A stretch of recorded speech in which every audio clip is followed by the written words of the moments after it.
You're listening to a special 2022 midterm elections episode of Colorado Edition. Welcome back. I'm investigative reporter Scott Franz.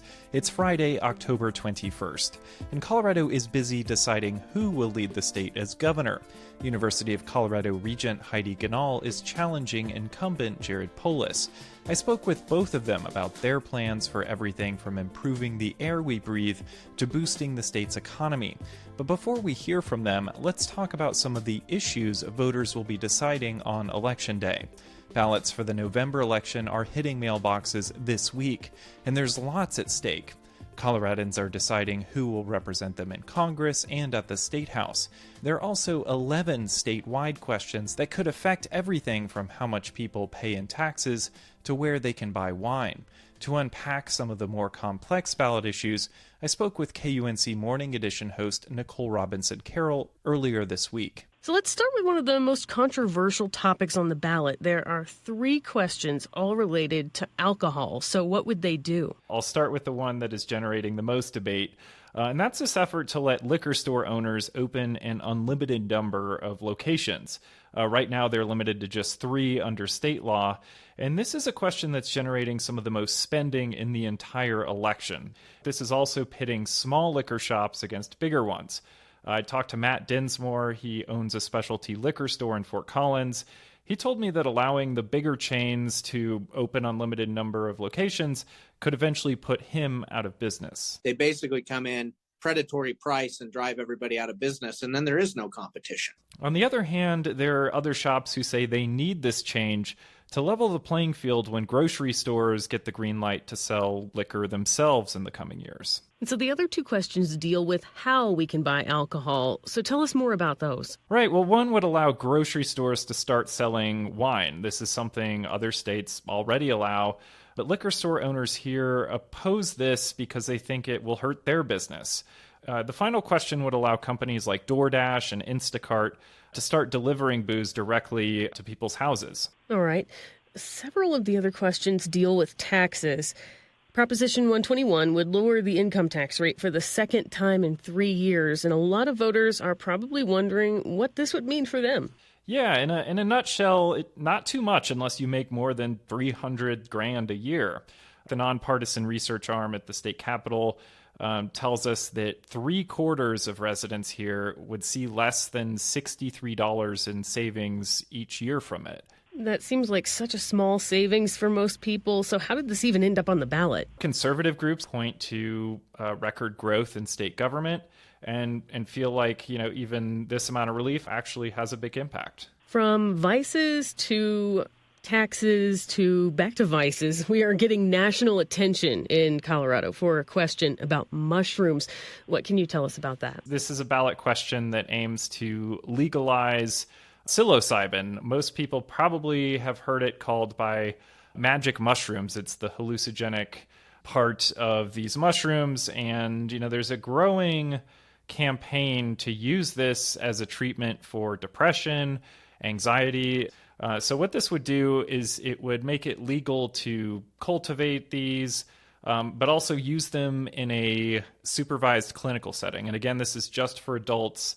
Colorado wouldn't be the first state to do this. Oregon did that in 2020. So, opponents of this question whether this is necessary. They also question, how effective psilocybin and these other psychoactive substances are at treating depression and anxiety. So that's probably the biggest debate there. And so you've been talking to people basically statewide about all these issues all summer long.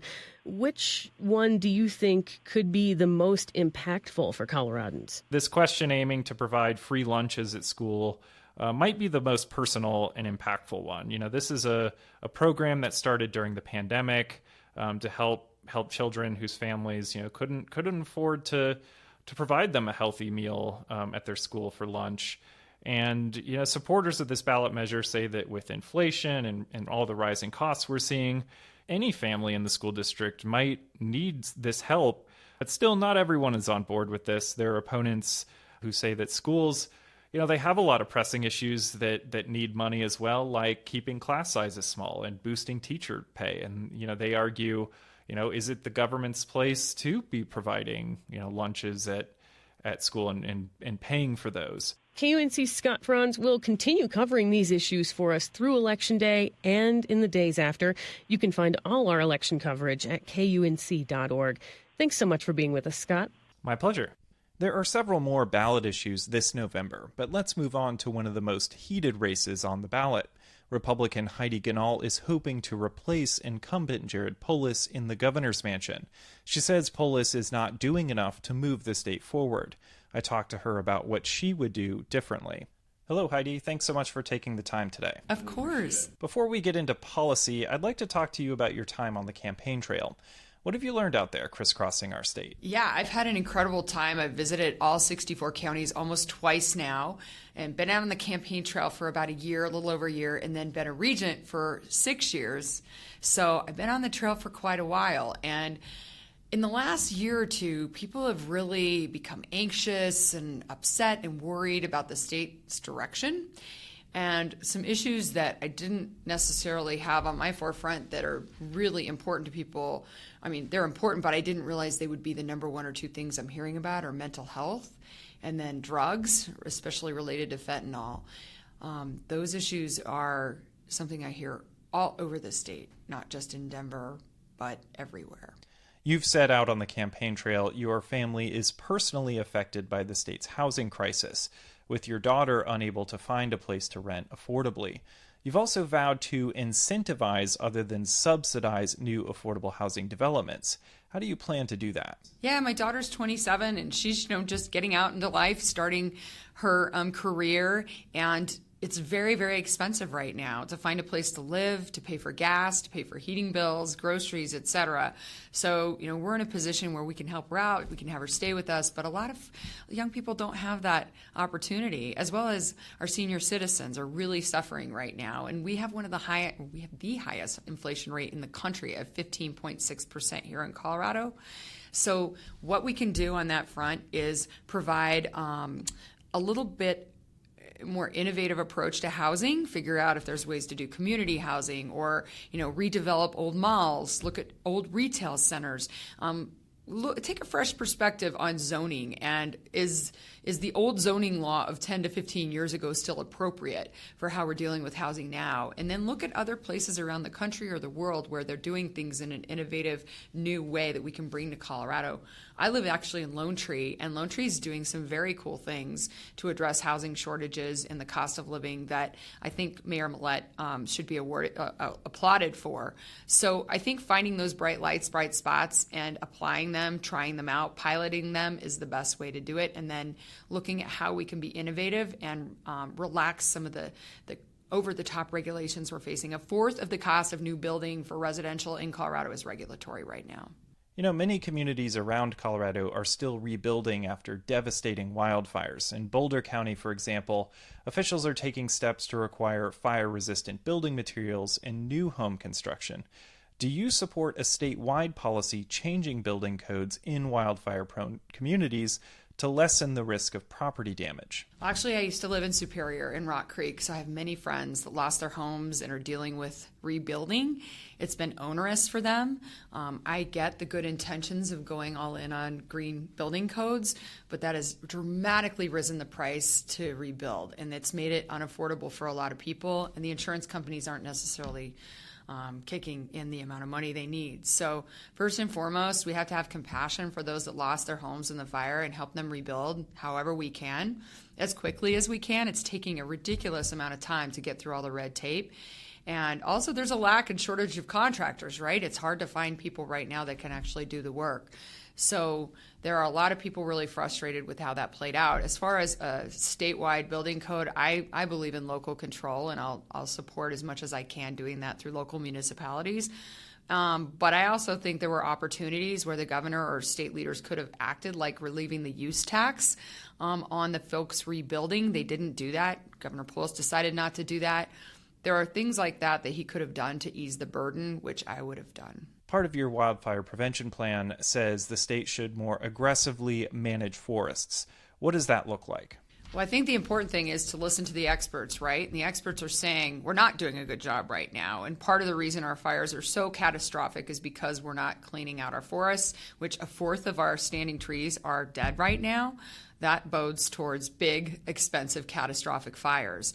So we can be respectful of the environment, and we all want clean land, clean air, clean water, but we've got to take a very aggressive approach to cleaning out our forests and making sure that we have prescribed burns where we need them, and that fire officials have the resources they need to do the job so that we don't have to be reactive to it. You also say you want to cut the size of the state government by 10% per year, starting in your first term. What government programs would you cut first to achieve that goal? I don't believe we have to cut programs necessarily. I believe we could put a hiring freeze in place and address vacancy funds. We can move people to positions that'll make a bigger impact on making it easier to live, raise a family, and work here. We can also reduce fraud and waste. Even if that's 5 or 10%, that's a lot of money. My plan to roll back the size of the bureaucracy in this state is about 10% a year in my first term, and Jared Polis has grown it by about 25% in the last 3 or 4 years. So when people ask, what am I going to do as governor, I say I'm going to undo a lot of things. And then make sure that the money we are spending is spent on things that actually move the needle and make a difference for people. But we've also been inundated with regulations, red tape, taxes, fees, little here and there that make a big difference on people's pocketbooks. So the most important thing I can do is put more money back into the people of Colorado's pockets, and then reduce regulations and red tape on small business owners. I'm hearing that a lot. You also have a transportation plan to spend $10 billion on things like highway expansions and other road projects. And you say you want to raise that money by asking voters next year to replace these new fees on deliveries and ride shares with a tax. But voters have shown time and time again here that they don't like paying new taxes for transportation. How would Governor Ganahl navigate that challenge and get that money? What I would do is take 260, that big transportation bill that the legislature put through, without going to the voters, which is their right. But there are a lot of fees and monies that are being spent that are not fixing the roads. They're for other projects, other approaches to environmental issues. And I think what people really want is transparency, and they want the darn money spent on actually fixing the roads. So what we did is we took that bill, we worked with transportation experts to figure out what specific projects around the state would be beneficial. And we encouraged rural Colorado, fixing the roads in rural Colorado, which a lot of that has been reduced under 260 and the current CDOT plan. And so we would take that back to the people of Colorado. We'd say it's a sunsetted plan. It's already the taxes and fees that have been put in place. We'd bring in some private dollars, and then we'd have the legislature match some as well. So over 10 years, you've got $10 billion, specific projects that will be addressed, no wiggle room for, moving in other dollars or changing the way that's done. And then the voters can hold us accountable to getting those projects done. That was Republican Heidi Ganahl. Governor Polis has been busy crisscrossing the state as well, touting his record over the last 4 years, namely his administration's delivery of free full-day kindergarten. Polis has also been leading the state through the coronavirus pandemic. I talked to him about his vision for a second term while he was campaigning in Yuma County. Governor Polis, thanks so much for taking the time today. A pleasure. Governor, you say climate is on the ballot this November. Talk to me about how you'd address climate change in a second term and how your strategy differs from your opponents. Well, we have a very bold climate action plan, including having locked in 80% renewable energy by 2030 with a goal of 100% renewable energy by 2040. My opponent's climate answer is to do more drilling in Colorado. I don't think you could drill your way out of an air quality and climate crisis. We need to make sure we invest in low-cost green energy and can really achieve energy independence in Colorado with cleaner air and leading the way on climate. Colorado's air quality continues to make headlines, and not in a good way. People on the Front Range especially are dealing with constant poor air quality alerts. You've signed into law free public transit days and incentives for electric bikes. You've also established goals to reduce greenhouse gas emissions. But is Colorado doing enough? Well, I'm very data-driven, so we're going to be looking through the results of the free transit summer and really learning whether that is a good investment going forward. We look forward to continuing investing in making electric vehicles, e-bikes more affordable for Colorado families who choose to commute that way. And of course, also make sure that there's more housing that people can afford to buy or to rent close to where jobs are. so people spend less time getting to and from work and can enjoy the great quality of life that Colorado has. Wildfires continue to change lives in Colorado, and experts say the threat exists year-round now because of climate change. You've talked a lot about the things like a new firefighting helicopter, but do you think we need any systemic changes here, like creating a more resilient statewide building code in the areas that are more prone to fires? We've really upped the bar on fire response in Colorado, including Firehawk helicopter, but also leasing capacity around tankers, using some of the new technology, both satellite and ground video based for early detection and interdiction, more resources, but also we've really focused on fire prevention and building defense perimeters. I've been out with work crews through the Colorado Conservation Corps, Youth Services Corps, building defense perimeters, taking down trees, taking down fuel in and around communities, in and around homes. And that's the kind of investment we need to make to help make sure that wildfires don't cause additional damage in communities where people live. The latest economic forecast from the Leeds School of Business says business leaders aren't very optimistic about the economy in the coming months. They're facing inflation impacts and other headwinds. If you are still governor come January, what's your plan to address this economic uneasiness? Whatever happens in the national and global economy, Colorado is better situated than almost any other state. We have record reserve levels, a record rainy day fund with our balanced budget that we've delivered more than twice the level of reserves than when I took office. We are ready with a strong and diverse employment base, a lot of economic growth across the state. We've been successful in recruiting a number of companies with good jobs here in Colorado, and we'll be ready for whatever economic winds come our way to make sure that just as Colorado led the recovery from the pandemic, and we have more people employed today than before the pandemic, we'll also lead the nation's recovery and whatever lies ahead. Your first term was filled with historic challenges that no other governor has had to face in decades. From the record wildfires to the coronavirus pandemic, what have you learned leading the state through those experiences that you would bring to a second term? So we've had the three largest wildfires in the history of our state, the most destructive wildfire in the history of our state, a global pandemic, and I'm proud that Colorado came through with the 8th lowest death rate of any state and one of the fastest economic recoveries, less days out of school for kids. Really shows that leadership matters. I always put data and science first, fully transparent about decision-making process, and the people of Colorado can have confidence that I'm going to stay up late at night, gathering all the information I can to make the very best decision for Colorado. You say you have a goal to make Colorado one of the top 10 safest states in the country. Do you have any evidence we're making progress toward that goal? And what policies would you pursue this coming legislative session to help get there? Look, Colorado is the 26th safest state. That's not good enough. We want to be in the top 10 because people deserve to be safe in our communities. And we have a three-pronged plan to do that. Number one, invest in more and better policing, supporting our law enforcement. We took the first steps of that, working with Republicans and Democrats in the state legislature. We're getting funds out now to local law enforcement and police to recruit and retain law enforcement professionals. Number two, tougher sentencing, especially in areas like auto theft and those who are trafficked in fentanyl. I signed a bill with harsher criminal penalties for fentanyl dealers.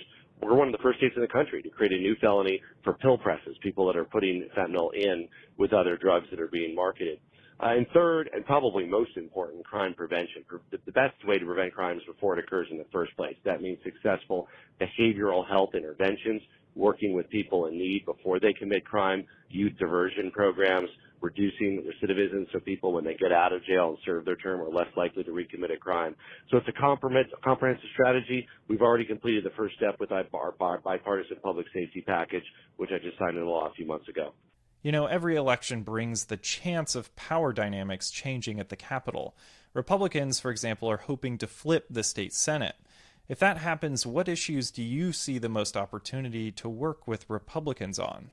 Look, whoever the people elect to the legislature, the issues remain the same. Housing costs a lot of money, whether you're a Republican or a Democrat in Colorado, and we need to do something about it. If you're a parent with your 26-year-old living in your basement because they can't afford a down payment or move out, doesn't matter if you're Republican or Democrat, you want to make sure your elected officials solve that. 93% of the bills that I signed were bipartisan.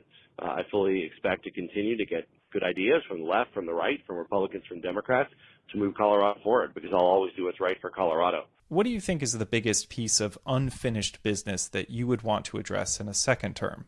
I think the biggest thing for the state is housing costs. That the default is it's going to get more and more difficult, especially with rising interest rates, mortgage rates. We need to confront that head on and make sure that there is more access to housing that people can afford, both to purchase and to rent, close to where jobs are, right? So lower commute times, less traffic on our roads, cleaner air, more convenience for people. And we need to really address housing as the interjurisdictional issue it is. It affects all of our quality of life, no matter where you live. And we need to make Colorado more affordable, and we're going to tackle that in my next term if I have the honor to serve for another 4 years. Governor Polis, I really appreciate your time. Thank you. Take care. And that was Governor Jared Polis. Thanks for listening to a special 2022 midterm elections episode. Join us for another special episode next week, hosted by my colleague Lucas Brady Woods. You don't want to miss that. Make sure to subscribe to the Colorado Edition podcast on your favorite podcast app. Our theme music is composed by Colorado musicians Brianna Harris and Johnny Burrows. Other music in the show by Blue Dot Sessions. I'm Scott Franz. Have a great weekend.